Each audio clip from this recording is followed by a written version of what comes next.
Assalamualaikum warahmatullahi wabarakatuh.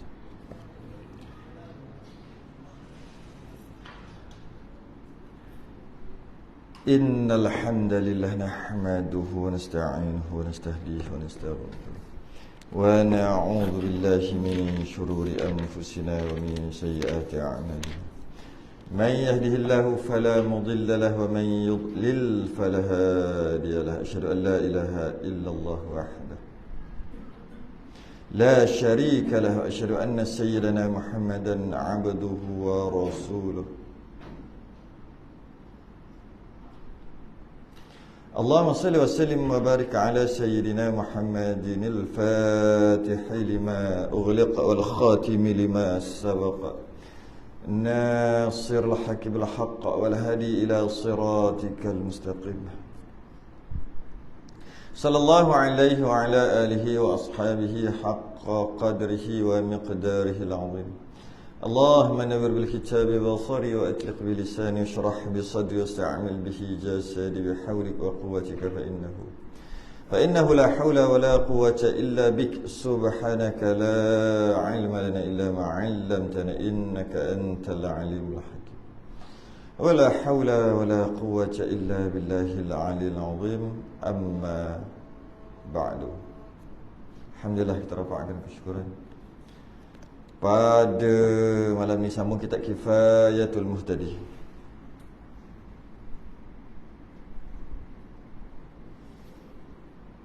Sambung kitab Kifayatul Muhtadi 13, muka surat 13, Jawi. Rumi berapa dah? Dan orang yang ingkar nubuwah tu siapa? 17 Rumi, Jawi 13. Jawi 13, Rumi 17. Qala al-mu'allif rahimahullahu ta'ala wa nafa'ana wa iyyakum bi'ulumihi fid darin amin ya rabbal alamin. Dan orang yang ingkarkan nubuwah seorang daripada mereka itu kufur ia. Oh, bahaya ni, bahaya. Kita bincang berkaitan dengan Nabi dan Rasul.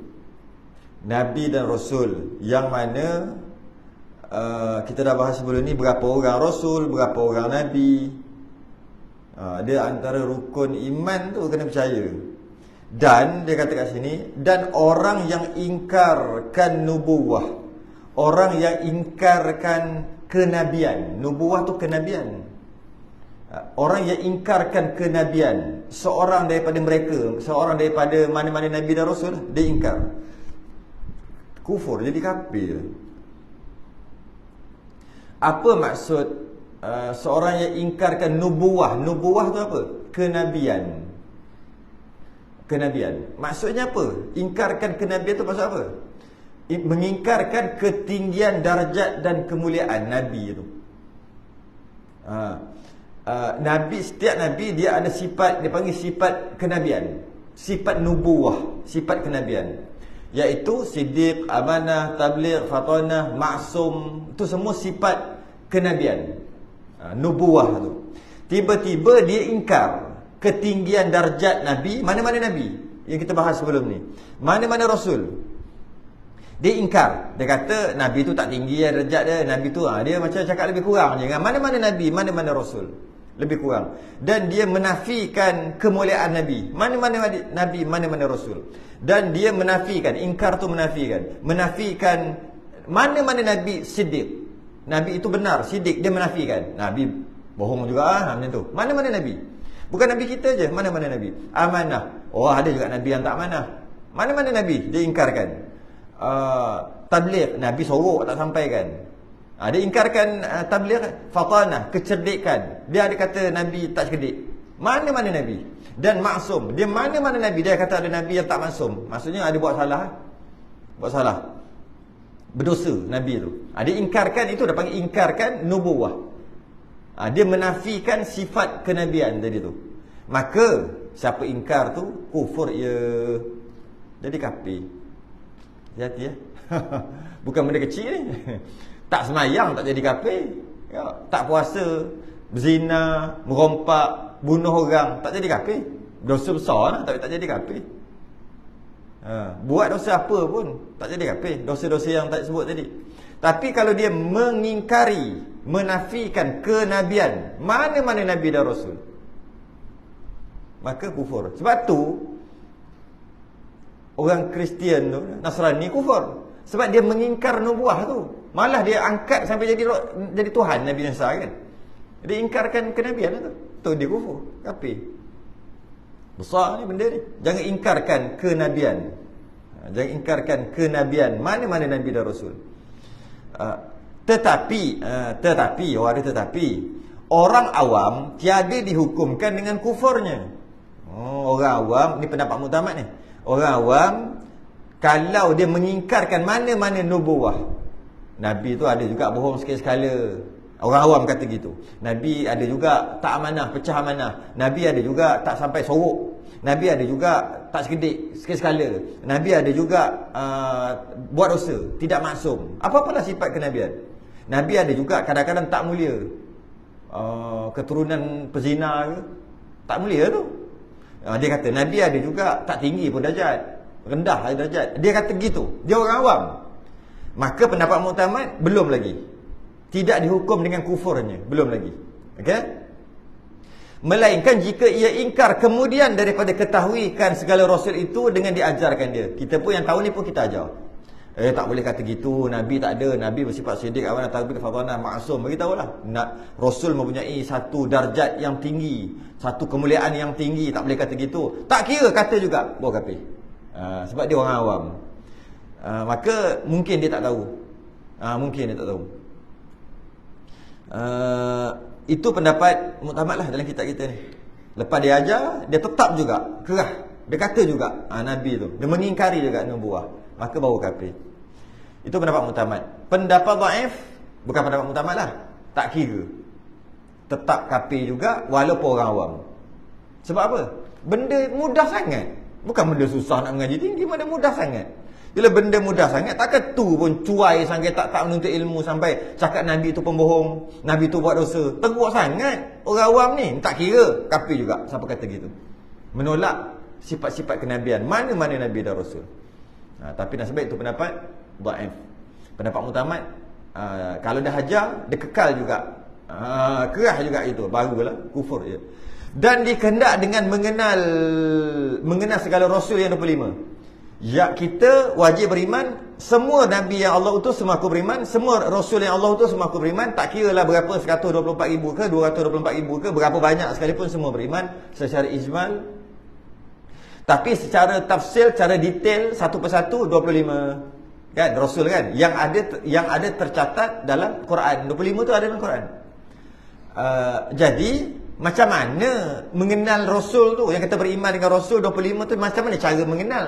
Macam mana tu kalau tak beriman dengan secara satu persatu tu? Sekadar yang tersebut itu juga.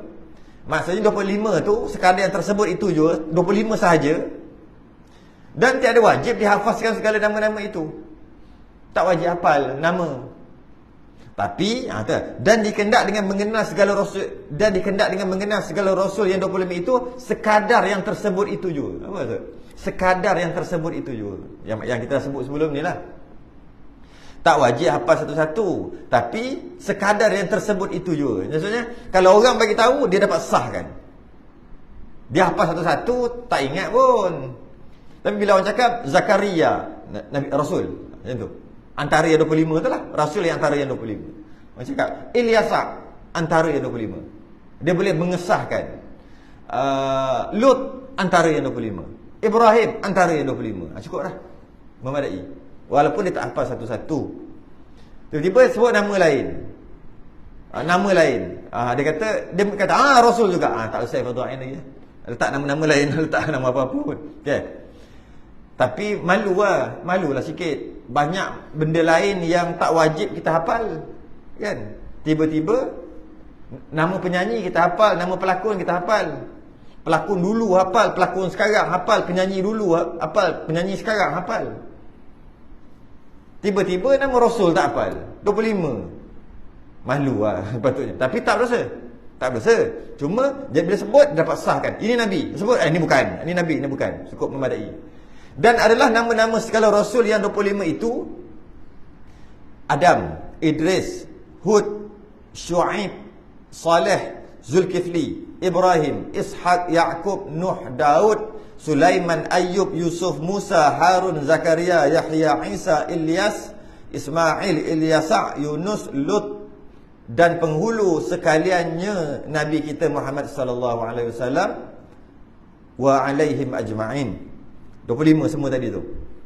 Dalam 25 yang wajib secara detail tahu ni, bangsa Arab ada 5 orang. Pun ada khilaf ulama lah ni. Secara umumnya kita sebut gitulah. Kalau ada orang kata 4 aja bukan 5, terima je lah. Dan pun kita nak tahu bangsa dia pun bukan jadi apa pun. Cuma dalam riwayat-riwayat kata yang bangsa Arab ada 5. Nabi Hud, Yaman, bangsa Arab tu. Nabi Saleh, Hijr. Nabi Syuaib, Madian. Nabi Ismail, dialah asal Nabi kita, keturunan Nabi dan Nabi kita, 5 orang. Macam mana pun ada khilaf-khilaf lagi kat sini. Ada yang kata bukan, yang ni secara umumnya. Malah ada pendapat kata Nabi Adam dengan Nabi kita je yang bahasa Arab, yang berbangsa Arab, yang lain bukan. Yang lain bani-bani yang lain. Bani Israel kita tahulah bermula daripada Nabi Yaqub ke bawah. Anak beranak Nabi Yaqub, anak-anak Nabi Yaqub sampai Nabi Isa tu Bani Israel. Jadi Bani Arab, bangsa Arab ada 5. Khilaf ada kata ada 4. Khilaf kata ada 2 je. Maknanya tak banyak lah. Daripada 25 tu tak ramai lah bangsa Arab. Ini membuktikan, menolak orang cakap Islam ni untuk Pak Arab je. Ada orang kafir kata kita gitu. Dia panggil agama Arab. Dia panggil. Sebab Nabi orang Arab, maka agama Arab. Ini agama Arab. Agama yang berasal daripada Arab. Ini menolak, membuktikan untuk kita menolak bahawasanya Islam tak boleh kata Islam asal daripada Arab. Sebab dalam ramai-ramai 25 ni 5 orang aja Arab, 20 lagi bukan. Macam mana boleh kata agama ni agama Arab? Kita boleh ujah gitu. Itu kalau kira 25. Kalau campur yang lain-lain yang 300 lebih, campur lagi yang Nabi yang 124,000 atau 224,000 tu, lagilah tak tahulah bangsa-bangsa yang lain. Jadi menolaklah ni antara hujah-hujah lah orang yang nak berdebat dengan orang-orang ni kan. Berdebat antara agama ni. Bila dia kata je kita ni agama Arab, kita boleh tolak dengan hujah tadi lah. Arab apa? Cuma 4-5 orang je. Tak ada orang anggap Nabi kita Arab, maka agama tu agama Arab. Kita tengok yang lebih luas lagi. Dan ada juga Nabi tadi yang sebut 25 tu, dia macam anak beranak. Contohnya Nabi Ibrahim, anak je Nabi Ismail. Dia anak ada gitu. Anak Nabi Ibrahim, Nabi Ismail. Seorang lagi Nabi Ishaq. Dia anak beranak. Ada yang anak cucu cicit pun ada. Iaitu Nabi Ibrahim, anak dia Nabi Ishaq, anak Nabi Ishaq Nabi Yaqub, anak Nabi Yaqub Nabi Yusuf. Semua direct tu. Nabi Ibrahim anaknya Nabi Ishaq, Nabi Ishaq anaknya Nabi Yaqub, Nabi Yaqub anaknya Nabi Yusuf. Kan direct 4 keturunan. Ada yang Nabi Daud anaknya Nabi Sulaiman. Dia ada gitulah. Tapi Nabi kita tak ada. Nabi kita tak ada zuriat. Malah Nabi kita tak ada zuriat lelaki yang hidup besar, yang hidup dewasa. Yang lelaki tak ada Nabi kita. Jadi bila tak ada zuriat lelaki yang besar, dewasa, tak adalah Nabi. Macam mana nak ada Nabi perempuan, mana boleh kan? Sebab Nabi kita penutup segala Nabi. Nabi kita ada 7 orang anak, 3 lelaki, 4 perempuan. Zainab, Ruqayyah, Ummul Kalthum dengan Fatimah. Yang Nabi melihat 6 orang anak dia wafat depan mata. Nabi melihat. Yang melihat Nabi wafat Fatimah seorang je. Fatimah seorang je yang melihat Nabi wafat. Maksudnya ketika Nabi wafat, Fatimah tak meninggal lagi lah. Tapi Nabi sendiri melihat anak-anaknya 7 orang kan, 6 orang melihat dengan matanya sendiri kesedihan anak-anaknya wafat. Anak Nabi ada 7 orang tadi. 6 orang daripada satu ibu, Khadijah binti Khuwailid, satu ibu. Satu lagi daripada Maryah Al-Qibtiyah, orang Mesir. Jariyah asalnya hamba. Jadi 7 lah. 6 daripada Khadijah, 1 daripada Maryah. 1 tu nama Ibrahim. Yang seorang tu, yang daripada Khadijah binti Khuwailid tu, Qasim dengan Abdullah. Secara ringkas-ringkas gitulah. Daripada keturunan Nabi diteruskan oleh Fatimah lah. Fatimah anak kahwin dengan Sayyidina Ali.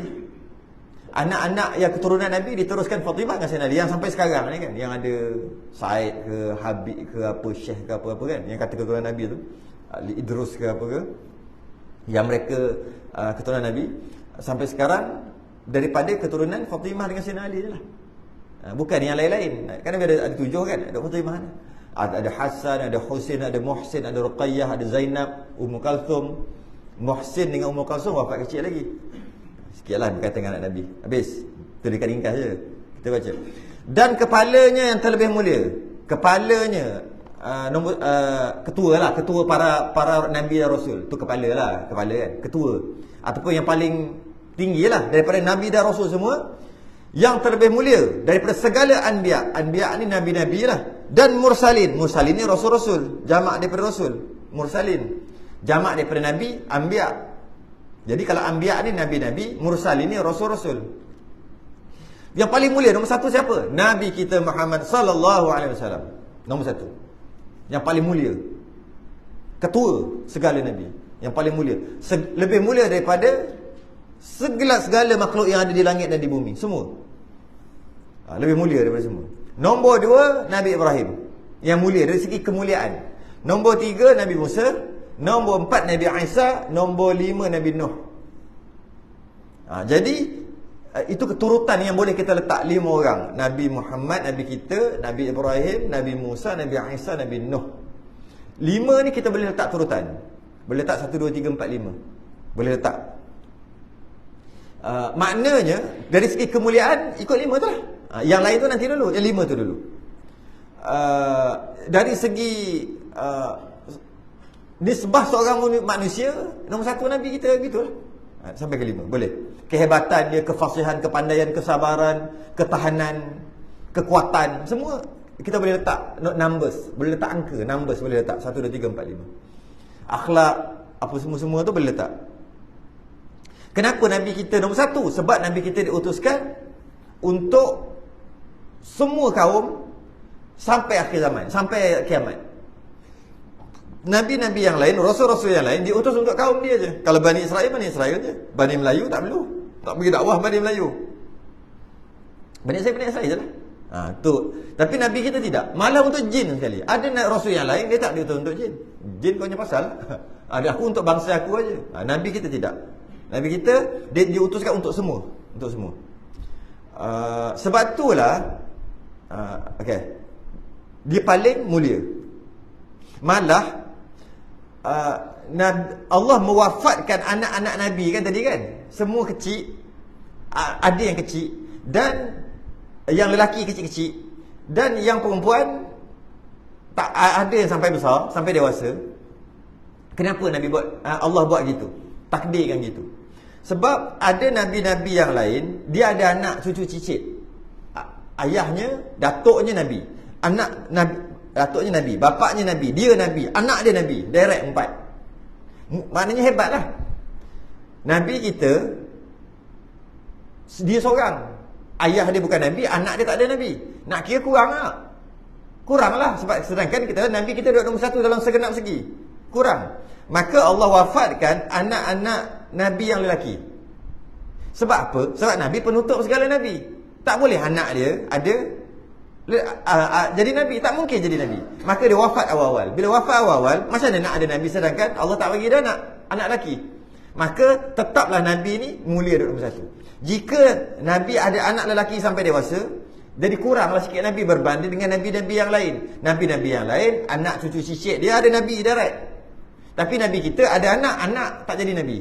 Memang anak Nabi tak boleh jadi Nabi. Sebab apa? Sebab Nabi penutup. Kan jadi kurang. Sebab tu Allah wafatkan. Sebab wafatkan awal. Anak-anaknya. Penghulu segala Nabi. Demikian itulah aturan mereka itu. Aturan 5 tadi tu. Aturan 5 tadi tu, Nabi Muhammad, Nabi Ibrahim, Nabi Musa, Nabi Isa, Nabi Nuh. 5 ni turutan. Boleh letak turutan. aturan. Mereka itu pada kemuliaan di sisi Allah Subhanahu Wa Taala, dan mereka itulah dinamakan ulul azmi. Ulul azmi. 5 ni lah ulul azmi. Mereka digelar ulul azmi 5 ni kerana paling berat menerima ujian daripada Allah. Paling banyak sabar dengan cobaan-cobaan ketika menyampaikan risalah. Malah maksud ulul azmi ni maksud apa? Azmi tu azam. Azam. Ulul azmi ni maksud kuat berazam. Jadi apa Nabi ulul azmi? Sebut 1, 2 Nabi Muhammad kita boleh sebut kan? Nabi Ibrahim. Kita boleh sebut satu-satu. Nabi Musa, Nabi Isa, Nabi Nuh. Betul. Mengapa mereka dinamakan ulul azmi? Tak reti jawab dah. Mereka dinamakan ulul azmi kerana mereka sangat berazam, iaitu diterima macam-macam ujian, tetap juga berazam, kuat azamnya. Betul, ulul azmi. Seorang lagi Nabi Ayub. Nabi Ayub pun kuat sabar juga, tapi dia tak termasuk dalam ulul azmi. Ni soalan periksa. Soalan periksa. Saya ingat soalan macam ni, saya banyak ingat soalan periksa macam ni. Masa tingkatan 6. Kalau ikut umur tingkatan 6 lah, 6 bawah. Dekat Kelantan ada satu periksa nama STU. Sekarang tak tahu ada lagi ke tidak. Dia kalau umur tu bukan STAM. Bukan. STAM 6 atas. STAM dengan STP pilih nak apa? Nak STAM ke STPM? Yang ni bawah sikit. 6 bawah. STU. Dekat Kelantan ada. Sekolah Arab je lah ada. Sekolah yang tak Arab tak ada. STU, Sijil Tinggi Agama. Tingkatan 4 dia ada SMU, Sijil Menengah Agama. Saya sebut tingkatan tu dari segi umur je. Dia kadang-kadang tak ada tingkatan-tingkatan tu pun. STU. Yang ni STU. STU ni adalah antara soalannya. Soalan dia, Nabi Ayub sangat sabar. Malah dirakamkan dalam Quran, Nabi Ayub ni sangat sabar. Kenapa Nabi Ayub tak termasuk dalam ulul azmi? Susah nak jawab tu. Soalan aras tinggi tu. Sebab kalau kita tengok dalam Quran, memang disebut 5 orang ni memang sabar sungguh. Memang ada cerita kesabaran yang tahap tinggi. Nabi Ayub pun kesabaran tahap tinggi. Jawapan dia adalah Nabi Ayub sangat sabar dengan musibah yang diri dia terima. Maksudnya kan Nabi Ayub kan dia terima penyakit kulit dan sebagainya, bawah kulit penyakit, isteri lari, anak lari kan, harta banyak habis, akhir sekali tak boleh gerak, lidah dia je yang boleh bergerak Nabi Ayub ni. Jadi Nabi Ayub sabar dengan dirinya, sabar dengan ujian atas dirinya. Tapi 5 Nabi ni ujian atas orang lain, umat dia bagi kat dia ujian, umat dia buat kat dia ujian tu. Sebab tu Nabi Ayub tak termasuk dalam ulul azmi. Tapi Nabi Ayub antara orang yang sabar. Wa ayyuba idh nada rabbahu anni massani ad-dur wa anta arhamur rahimin. Bila Nabi Ayub kata dekat Tuhannya, anni massani ad-dur, aku darurat, aku ditimpa darurat. Wa anta arhamur rahimin, kau Maha Pengasih Maha Penyayang, aku ditimpa darurat ni atau kesusahan ni. Dia minta doa. Tapi dia tak minta doa kesembuhan Nabi Ayub. Dia tak minta doa, ya Allah sembuhkan aku, tak. Sebab selagi lidah dia kata boleh sebut Allah cukup. Malu lah dia minta sembuh. Sebab lidah dia okey, tapi badan habis. Bukan luar, dalam. Itu bab lain lah. Sakit dia sakit dalam kulit, bukan luar kulit. Yang luar kulit tu Israeliat.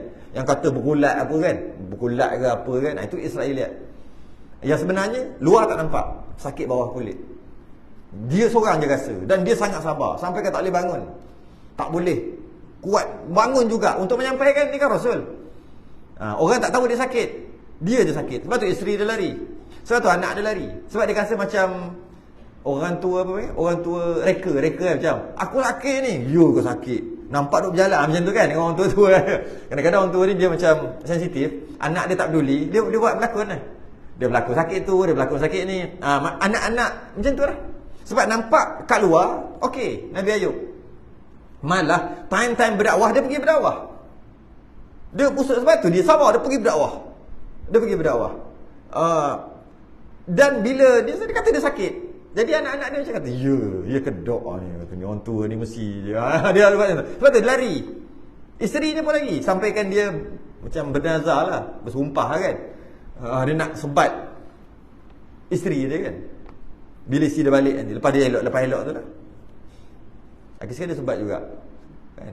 Ambil lidi 100 kali tu, 100 lidi sekali je lah. Dia kata nak sebab 100 kali. Macam mana takkan nak sebab isteri 100 kali. Isteri dia lepas balik-balik. Lagi sekali dia ambil 100 batang lidi, pukul sekali. Sekali tu kan 100. Sikit pantu cerita lain. Dia bukan nak cerita tu pun. Cuma nak beritahu, Nabi Ayub dia sabar, sungguh-sungguh sabar. Tapi dia tak termasuk dalam ulul azmi kerana dia sabar dengan diri dia, penyakit yang Allah timpakan kat dia. Tapi yang 5 ulul azmi ni, umat dia yang buat kat dia. Oh, lain beza. Sebab tu tak masuk dalam ulul azmi. Dan yang kita boleh letak turutan hanya 5 orang ni. Selain daripada 5 orang ni, haram, berdosa buat turutan. Maksudnya Nabi Muhammad nombor 1, Nabi Ibrahim nombor 2, boleh. Boleh kita buat turutan. Nombor 2 duduk tangga yang kedua, tangga yang ketiga duduk Nabi Musa, 4 Nabi Isa, nombor 5 Nabi Nuh. Tiba nombor 6 Nabi Ayub, tak boleh. Nombor 6 Nabi Zulkifli, tak boleh.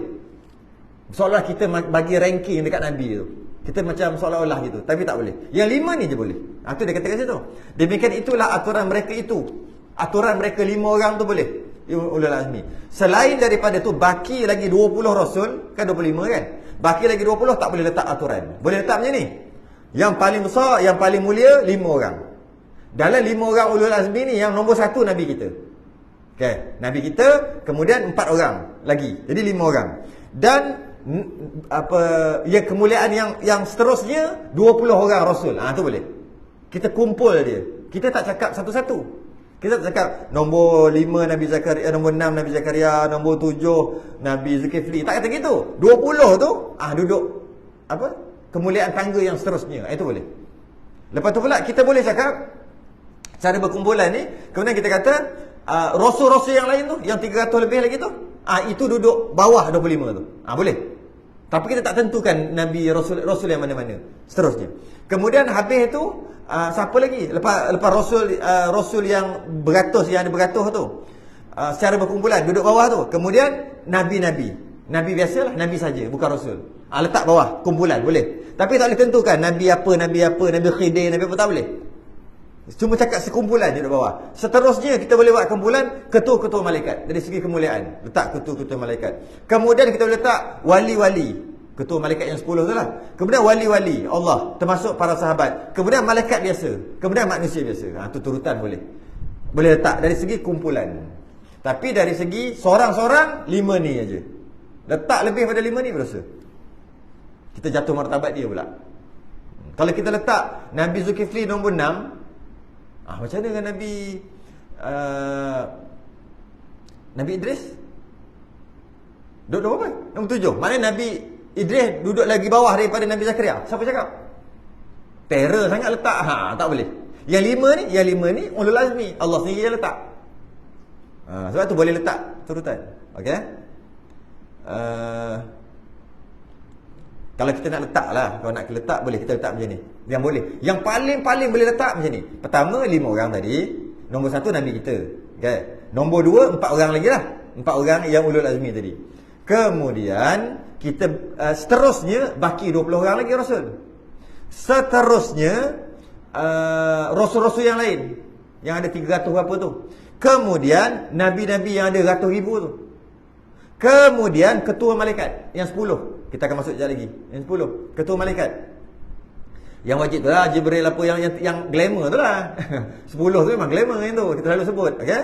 Kemudian bawah lagi wali-wali Allah. Boleh letak wali manusia lah, wali Allah. Termasuk sahabat tu kira wali Allah. Kemudian malaikat biasa. Maknanya malaikat biasa dengan wali, tinggi wali lagi daripada malaikat biasa. Tapi wali dengan ketua malaikat, tinggi ketua malaikat lagi dari segi kemuliaan. Malaikat biasa. Bawah malaikat biasa, manusia biasa. Dan yang kita kata para sahabat pun kita boleh letak turutan. Sahabat yang paling mulia kita boleh letak 4. Sayyidina Abu Bakar, Sayyidina Umar, Sayyidina Uthman, Sayyidina Ali. 4. Kita boleh letak turutan. Kemudian nak letak yang lain, 6 orang lagi yang dijamin syurga. Yang dijamin syurga 10. Dah 4 tadi, boleh letak turutan. Lepas tu yang bakinya 6 tu yang seterusnya. Kemuliaan tu kita boleh letak 4 orang ni yang teratas. Kemudian 6 lagi. 6 orang lagi yang dijamin syurga.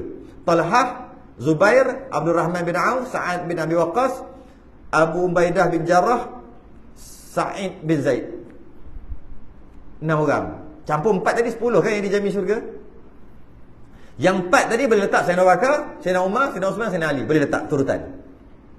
Sahabat yang lain nak letak, tak boleh letak turutan dah. Kalau nak secara berkumpulan boleh. Kemuliaan yang kedua adalah Talhah bin Abdullah, Zubair bin Awam, Abdul Rahman bin Auf, orang kaya, Sa'ad bin Abi Waqqas, pemanah tepat, Abu Ubaidah bin Jarrah, bunuh ayah sendiri dalam perang Badar, Sa'id bin Zaid yang kena pukul dengan Umar masa mula-mula dia nak masuk Islam, masa baca surah Taha tu. Adik ipar dia lah. Kan dia dengar tu kan dia pergi pukul kan. Lepas tu dia baca surah Taha, lepas tu orang masuk Islam tu kan. 6 orang. Boleh letak turutan. Lepas tu sahabat mana yang hebat lagi? Nak letak turutan mulia tadi tu. Tadi dijamin syurga 10 orang. Sahabat yang perang Badar 313 ya, 314, 313 ada semua khilaf kat situ. Boleh letak turutan. Kemudian siapa pula? Sahabat yang perang Uhud. Tapi tak letak siapa-siapa, cuma letak secara berkumpulan. Kemuliaannya yang perang Uhud. Kemudian lepas bawah ada lagi kemuliaan seterusnya yang ada ketika perjanjian Hudaibiyah. Lepas tu sahabat biasa yang lain-lain secara berkumpulan lah. Lepas tu tabi'in. Dia tak pernah jumpa Nabi tapi dia jumpa sahabat. Lepas tu tabi'ut tabi'in. Dia tak jumpa sahabat, dia jumpa tabi'in. Kemudian makin tak cukup sampai situ lah, sampai tabi'ut tabi'in. Kemudian makin kurang mulia, makin kurang sampai sekarang lagi jahanam. Makin jahanam juga. Di sini kemuliaan. Dan setengah daripada yang dikhabarkan, wajib kita percayakan segala malaikat. Yang kata malaikat yang 10 tadi kan, wajib percaya pada malaikat. Segala malaikat adalah malaikat itu, semua malaikat percaya secara umum. Allah cipta malaikat banyak mana pun aku beriman, berapa juta ke bilion ke semua beriman. Cuma yang wajib beriman satu persatu 10. Nanti kita masuk bab tu. Sama lah tadi, Rasul beriman semua yang Allah utuskan, banyak juta-juta sekalipun. Yang wajib beriman satu persatu 25. Sama. Ya.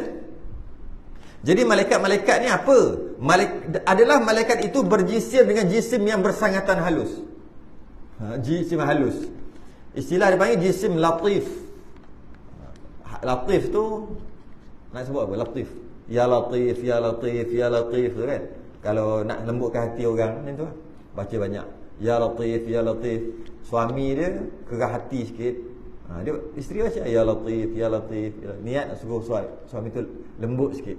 Tapi kena niat betul-betul lah lembut. Jangan siap lembut lah. Nanti kan esok tu ya au asal lembut. Au ni lembut hati, lembut hati. Ya latif tu. Jadi latif ni apa ni? Jisim latif. Nanti kata apa? Jisim latif. Dia lawan, nak faham jisim latif ni ataupun jisim yang bersangatan halus ni, kita faham yang kasar. Kita ni jisim kasar, meja ni kasar. Lawan dia apa? Itulah halus. Jadi kalau kita ni kan, kan dia tak lagi kan. Kalau halus, kalau kita buat macam ni, tembus. Halus lah. Sebab tu dia kata dijadikan daripada nur, cahaya. Kalau cahaya ni cahaya, kita buat gini, tak jadi apa pun nak. Sebab tu dia kata kita panggil halus. Dia macam tembus. Halus. Tapi kita jisim kasar. Kita ni memenuhi ruang. Makan space kita ni. Yalah, kalau dah duduk je ni, space ni dah makin kurang lah. Berapa kapasiti orang boleh duduk dalam ni? Bila kita dah masuk, kurang lah kapasiti yang boleh masuk dah. Dia panggil makan space lah. Itu jisim kasar. Jisim halus dia tak makan space, walaupun banyak mana. Kalau kita pasang lampu beribu-ribu dalam ni pun tetap juga tak penuh pun cahaya. Maksudnya tak boleh masuk dah. Nak masuk cahaya tak boleh pergi dah. Sebab apa? Penuh dengan cahaya. Tak, dia masuk juga.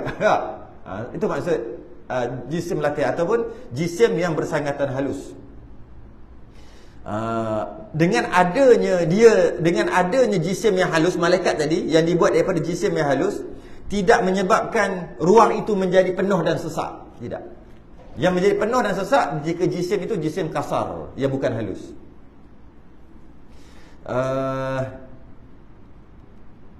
Okay. Dan bilangannya apa banyak?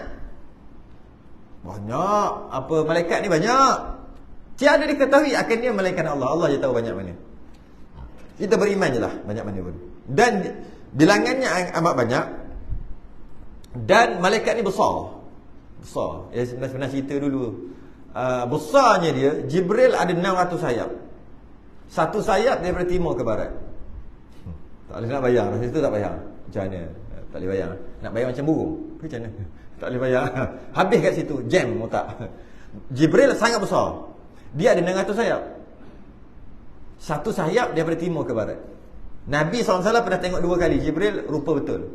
Dia menyerupakan lelaki semua banyak kali. Rupa betul. Original. 2 kali. Sekali pingsan lepas tengok. Kali kedua tak pingsan dah. 2 kali tu je. Besarnya daripada satu sayapnya daripada timur ke barat. Kita tak boleh fikir macam mana. Dah lah ada 600 sayap. Besar tak? Besar. Tapi Israfil lagi besar. Yang tiup sangkakala lagi besar. Kata Jibril. Jibril cerita kat Nabi. Aku kata aku besar, Israfil lagi besar. Nabi tanya, besar mana? Aku ni, kata Jibril, satu bulu pelepah Israfil tu. Yang Jibril tak boleh nak fikir besar mana, yang 600 sayap apa. Dia kata, aku ni satu bulu pelepah Israfil aja. Lagi tak boleh fikir. Lagi dah jam terus. Jibril kata, kau kata besar Israfil, ada lagi besar. Ada lagi besar. Sudahlah. Ada lagi besar pada Israfil. Siapa? Hamlatul Arsh, malaikat penanggung Arsh. Arsh Allah ada 4 malaikat sedang menanggung, sedang memikul. Sekarang ni ada 4. Kiamat nanti, dibangkitkan nanti 8 akan pikul. 8 malaikat. Malaikat memikul Arsh Allah ni besar mana? Kata besar daripada Jibril, lagi besar daripada Israfil. Jibril 600 sayap. Satu sayap timur ke barat. Israfil satu sayap dia sama besar dengan Jibril. Malaikat pemikul Arash ni besar macam mana? Jibril kata jarak di antara cuping telinga dengan bahu dia perjalanan 700 tahun. Perjalanan Jibril 700 tahun. Bukan kita. 700 tahun cahaya. Lagilah. Tak payah tak payah fikirlah. Besar gila lah, macam tu lah kot. Gila punya besar. Tak boleh fikir lah. Kita bukan suruh fikir besar mana pun. Buat apa? Nak beritahu besar je. Sebab itulah makhluk Allah yang paling besar adalah Arash. Mana Arash lagi besar? Kalau malaikat tu dah besar tu, tak tahulah. Ya, itu sikit lah. Dan bilangannya amat banyak. Banyak bilangan malaikat. Ulama menisbahkan satu manusia 9 jin 90 malaikat. Itu pun bukan kiraan tepat. Itu nak bagi tahu ramai aja. Maknanya jin lagi ramai daripada manusia. Ya, jin lagi ramai daripada manusia. Sebab dia cara dia membiak dengan cara photostat aja, senang. Kita tak boleh photostat. Faham photostat? Kan jin kan dibuat daripada api. Api kan boleh photostat. Istilah photostat saya punya istilah lah. Photostat. Api besar ni. Lilin besar ni lah, tinggi ni kan. Ambil lilin satu lagi, tak ada api. Kita letak macam ni, sama besar. Photostat lah tu. Macam tu lah dia beranak. Macam tu lah jin beranak. Boleh panggil beranak. Hantam je lah. Marah jin lepas ni, kena kacau lagi. Dah lalu kena kacau dengan jin. Beranak lah istilahnya, beranak lah. Melahirkan tu kan. Jadi anak dia lahir-lahir sama besar dengan mak terus. Iyalah, itu kan api, pop kan jadi besar terus. Kita tak nak jadi macam besar macam mak tu, berapa puluh tahun baru jadi. Mula kecil, besar, sikit. Sebab kita bukan buat daripada api. Kita daripada tanah. Jadi macam itulah penciptaan jin. Api dia berkahwin macam mana Allah alam jin kahwin. Lepas tu mengandung kot, dapat anak. Ting, satu lagi. Hai mak, hai dad. Hai mam. Dia terus sama besar dan wajib, kalau Islam wajib semayang terus. Wajib belajar semayang terus. Baru je 5 minit lahir. Terus wajib semayang. Wajib semayang dah masuk zuhur, wajib semayang. Caranya ajar. Kita tunggu mumayyiz, tunggu balik. Baru wajib. Tu lain lah. Lain penciptaan jin. Penciptaan malaikat juga lain. Walaupun sama-sama kita tak nampak. Pelik tak? Jin tak nampak, malaikat tak nampak. Jin tak nampak malaikat, malaikat nampak jin. Padahal dia kira sama lah. cahaya dengan api tu dekat-dekat lah. Patutnya jin boleh nampak orang, boleh nampak malaikat sepatutnya, tapi tak nampak. Pelik tak? Tak pelik. Kita tak nampak virus, padahal duduk sama-sama alam ni. Nampak virus? Tak nampak virus. Tak nampak bakteria. Bila kita tak nampak, padahal sama-sama duduk alam syahadah. Tak pelik. Begitu juga perumpamaan jin dengan malaikat. Tak pelik pun. Malah jin, malaikat sekalipun tak boleh nampak alam roh. Malaikat sendiri tak boleh nampak. Sedangkan roh tu alam dekat-dekat sama lah dengan alam malaikat lah tu. Jadi tak nampak juga roh tu kan. Tak nampak. Malaikat dengan jin, manusia sekali tak nampak pula alam roh. Dia panggil apa alam roh?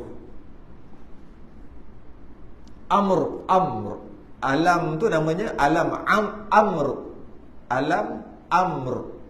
Alif mim ra. Bukan ain. Alif mim ra, amr. Kalau macam jin apa tu dia panggil alam lahud. Dia ada kan jabarut lah, alam macam-macam alam ada. Sebab tu alhamdulillahi rabbil alamin. Sekali puji bagi Allah Tuhan sekalian alam. Maknanya banyak alam tu, memang banyak. Bukan alam syahadah ni kita panggil alam syahadah. Ada alam rahim kan? Ada alam roh, ada alam amr dia panggil. Dan alam amr ni malaikat sendiri pun tak boleh, tak nampak, tak boleh. Wa yas'alunaka 'anir ruh qulir ruhu min amri rabbi. Mereka bertanya tentang roh, kata roh tu urusan Tuhan. Wa ma utitum minal ilmi illa qalila. Tak diberi ilmu pada kamu melainkan sedikit. Rahsia Allah roh ni. Okay. Dan jin ni pula dia ada kafir, dia ada Islam, dia ada buat jahat, ada maksiat, semua ada. Malaikat la ya'sunallaha ma amarahum wa yaf'aluna ma yu'marun. Dia ikut perintah Allah saja, tak buat jahat. Berbeza dengan orang kafir. Dia kata malaikat buat jahat juga kan. Sekejap lagi kita baca yang tu. Apa dia panggil? Fallen angels. Even angels make mistakes. Itu semua peribahasa orang putih. Sedangkan malaikat juga buat salah. Tu dia. Kita tak. Kita la ya'sunallaha ma amarahum wa yaf'aluna ma yu'marun. Kita beriman dengan tu. Tak buat maksiat, tak salah, tak tersalah hantar wahyu, tak ada salah, tak ada buat salah, tak ada gitu. Tapi orang Nasrani dia ada. Malaikat memberontak. Sebab ada sebab tentu lah. Jadi malaikat baik, malaikat jahat. Dah gitu pula. Dia ada. Dia panggil fallen angels. Sambil biasa tengok cerita-cerita orang putih, dia tahu cerita ni. Fallen angels. Maksudnya angel, malaikat yang telah memberontak jadi jahat. Tapi dia malaikat, tapi jahat. Kita tak. Kita beriman dengan Quran. Kalau sempat cerita abad tu nanti. Sekaliannya hamba Allah dan pesuruhnya. Kenapa disebut ni? Sebab ada orang kata malaikat ni anak perempuan Tuhan. Malah di Indonesia malaikat ni macam pari-pari, terhasil daripada Tuhan lah, anak perempuan Tuhan. Pari-pari tu. Apa lupa dah. Malah cerita tu dah sampai masuk dalam TV-TV Malaysia lama dah. TV-TV kan ada pukul berapa tak tengok pari-pari. Malaikat dah tu anak Tuhan. Ada orang menganggap itu. Maka nak tolak terus dia kata sekaliannya, iaitu malaikat tadi hamba Allah dan pesuruh, bukan anak. Quraisy, kafir Quraisy dulu mengatakan malaikat anak Tuhan. Kenapa? Atas sifat-sifat keistimewaan yang ada pada malaikat, mereka menganggap Tuhan. Disilap faham. Atas keistimewaan yang ada pada Nabi Uzair yang dihidupkan. Dalam Quran ada cerita, dihidupkan setelah berapa ratus tahun mati, 100 tahun mati, hidup balik. Atas keistimewaan pada dia, orang Yahudi kata anak Tuhan. Atas keistimewaan Nabi Isa yang boleh bercakap ketika kecil, boleh hidupkan orang mati, boleh buat burung daripada tanah, boleh menyembuhkan penyakit kusta. Atas kelebihan-kelebihan tadi, orang Nasrani menganggap anak Tuhan. Maka kita tidak. Yang tadi semua makhluk Allah, semua hamba Allah. Tu kita pegang kat situ. Sebab disebut sekaliannya hamba Allah dan pesuruhnya yang tiada berdusta. Yang sebut tadi itulah dalam surah Tahrim kan. Rasanya surah At-Tahrim. Yang mana malaikat tu tidak berdusta, tak tipu, dia tak buat maksiat, tidak berbohong. Ada cerita menceritakan terdapat dua malaikat yang mana dia tapi kisah ni pun itulah, ada itulah sikit, ada orang mempertikaikan lah asal usul kisah ni. Asal usul kisah ni ada yang mempertikaikan, tapi kita dalam kisah ni ada cerita lah kita ada, tapi ada orang lah mempertikaikan mana sumber lah itulah ini. Dua orang, satu kisah yang tiada berdusta, maknanya malaikat tak berdusta. Kisah tentang malaikat ni ada diceritakan, walaupun cerita tu agak kontroversi sikit. Dua malaikat, dia menyerupai dua orang Nabi terdahulu. Dia tak sebut Nabi mana. Bila sebut malaikat menyerupai muka Nabi, maknanya muka lawa, Nabi maksimum kan. Nisbah seorang manusia yang tertinggi, grade A punya nisbah seorang manusia. Tapi dia malaikat, dia menyerupai. Allah suruh dia menyerupai seorang Nabi. Dua orang Nabi. Dia lah ikut Dajjal. Dia ikut Dajjal, kiri kanan. Ikut Dajjal, ikut je Dajjal. Bukan suruh ikut Dajjal tu, bantu Dajjal, bukan. Dia ikut, follow Dajjal. Bukan ikut ajaran Dajjal tu, bukan. Dia ikut Dajjal. Dia ikut Dajjal. Lepas pada tu, tugas dia memang tugas ikut Dajjal. Seorang belah kiri, seorang belah kanan. Itu tugas dia. Dua malaikat yang menyerupai dua orang lelaki, yang mana lelaki itu rupa Nabi terdahulu. Handsome elok, Nabi dulu, tak tahu, dia tak sebut Nabi mana. Ketika Dajjal bawa kemewahan dan kesenangan, bumi masa tu sengsara lah. Dajjal tahu aku hidup 14 hari je, dia tahu. Maka dia cepat-cepat nak sesatkan orang. Dia hidup tak lama. Kan hari pertama Dajjal keluar tu kan, seumpama 6 bulan. 6 bulan siang, 6 bulan malam tu kan. Bila sengsara dah, dia pun pergi, buat keluar Dajjal keluar. Dua malaikat tadi yang menyuruh lelaki tadi ikut. Dajjal tanya, alastu bi rabbikum. Dia tanya, siapa Tuhan kamu? Alastu uhyi wa umit. Siapakah yang menghidupkan, yang matikan? Dia tanya. Sebab kalau kau jawab betul, aku nak bagi ni. Kau dah lama kemarau, kau dah lama susah ni, aku nak bagi ni. Aku buat gini-gini, subuh balik negara kamu. Makanan banyak balik. Sekarang semua duduk ke buluh ni. Semua duduk dalam gua-gua. Orang beriman semua lagi duduk dalam gua-gua. Dia makan apa? Subhanallah. Kenyang dah. Petang-petang, lapar. Alhamdulillah. Itu makan. Percaya? Percaya? Kena percaya. Sebab yang bagi kenyang kena ada akidah lah. Kita makan nasi, yang bagi kenyang nasi ke Allah? Allah, bukan nasi. Kalau tak makan nasi, boleh Allah bagi kenyang? Boleh. Kalau makan nasi, boleh tak Allah bagi lapar juga? Boleh. Sebab yang bagi kenyang, yang bagi lapar, bukan nasi itu, Allah. Allah nak bagi kenyang, boleh dengan makan nasi. Allah nak bagi kenyang tanpa makan nasi, boleh. Allah nak bagi tak kenyang-kenyang walaupun makan nasi banyak mana pun, boleh. Bukti ni kita tengok. Saya sempat dah jumpa, seumur hidup jumpa lah 2 kali. Pakcik ni, tua dah. Allah makan banyak lah. Malam je dia ni, siang dia bagi gitu. Beli saka.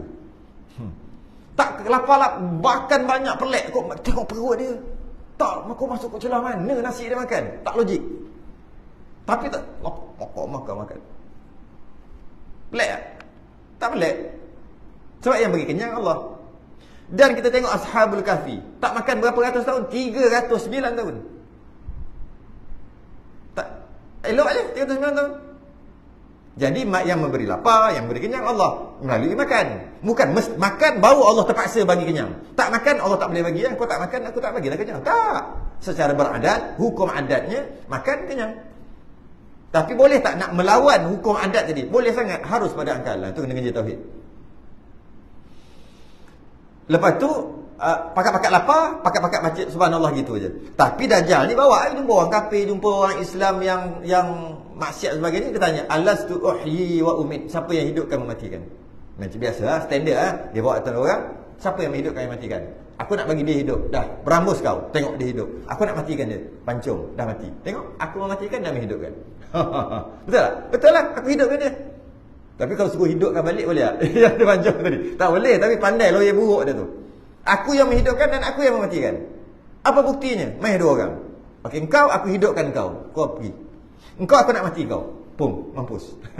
Kan aku menghidupkan dan matikan? Itu Dajjal. Bila dia tanya alastu uhyi wa umit, siapakah siapakah yang menghidupkan matikan? Aku yang menghidupkan matikan ni. Dia suruh orang jawab gitu. Malaikat yang kata belah kanan tadi sanggah. Dia kata, pembohong. Malaikat tu kata. Sebab tu malaikat tu bukan ikut Dajjal. Bukan. Malaikat tu ikut dengan maksud mengiringi. Macam tu. Bukan ikut ajaran Dajjal, bukan. Malaikat belah kanan kata, pembohong. Pembohong.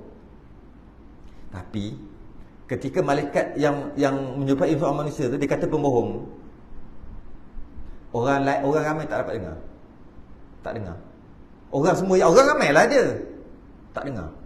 Tak dengar pun malaikat ni kata, ataupun orang ni tadi yang kata orang tadi yang mengirim belah kanan pembohong, dia tak dengar. Orang tak dengar. Allah tak bagi dengar. Malaikat yang belah kiri jawab apa? Dia benar. Yang itu semua dengar. Nampak tak kat mana cerita ni? Malaikat dua kerja mengiringi Dajjal. Dan rupa macam Nabi dulu. Maknanya kalau Nabi ni, kalau kita tengok, Allah jatuh hati terus. Sebab dia manusia yang kualiti tertinggi. Itulah Nabi. Mana-mana Nabi pun kualiti tertinggi. Dan bila dia merupa, kita memang jatuh hati tengok. Dajjal kita tengok huduh. Dajjal memang huduh. Dengan matanya buta sebelah, huduh. Tapi yang ikut dia kiri kanan ni, follow ni, Allah, muka Nabi. Bila dia tanya, siapa Tuhan? Alastu bi rabbikum, siapa Tuhan? Akulah Tuhan, kata Dajjal. Malaikat yang kanan ni, lelaki yang kanan ni, dia kata bohong. Dia pembohong. Semua orang tak dengar. Malaikat yang kiri ni kata dia benar. Dia tu maksud yang kata bohong tadi tu benar. Benarlah bohong, tu maksudnya. Dia benar. Tapi yang kata dia benar ni semua dengar. Yang kata dia bohong tu semua tak dengar. Jadi maknanya orang anggap malaikat ni, bukan malaikat, orang baik yang muka elok ni, dia akan kata, bila Dajjal kata aku Tuhan, dia ni kata dia benar. Sedangkan malaikat ni nak kata dekat kawan dia yang belah kanan tu, iaitu dia pembohong, dia benar, iaitu yang kata pembohong tu benar. Bukan Dajjal tu benar. Tapi orang faham apa? Orang faham, takkanlah rupa baik. Tengok sebelah dia tu, memanglah Dajjal muka huduh, tapi tengok ni muka baik. Muka Nabi, muka baik. Dia kata benar. Takkan kau tak percaya lagi? Yang ni ramai cakap ni. Ramai bercakap ni. Itu yang orang ikut. Sebab Allah, pengikut, macam pengikut ni, baik dia kata ikut, dia benar. Kau tak percaya lagi? Kalau kau tak percaya kat dia, kau percaya kat dia. Kau tengoklah muka tu, handsome. Tak pernah jumpa lawa macam ni orang. Nabi kan, Nabi. Baik. Itulah. Takkan menipu kot.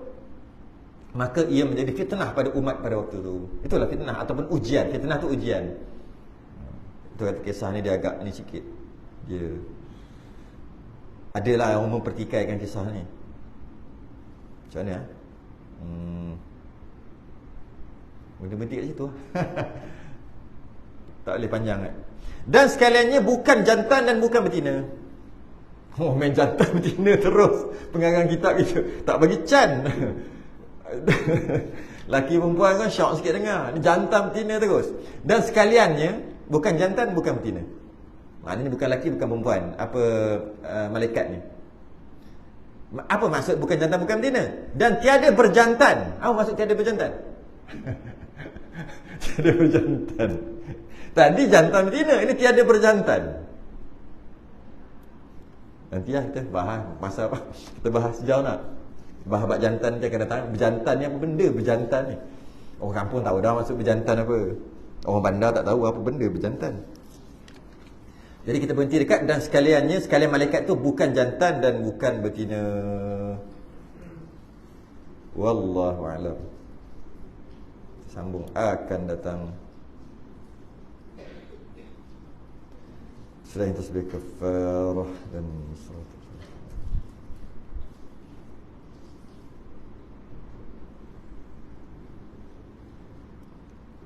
الذين آمنوا وعملوا الصالحات.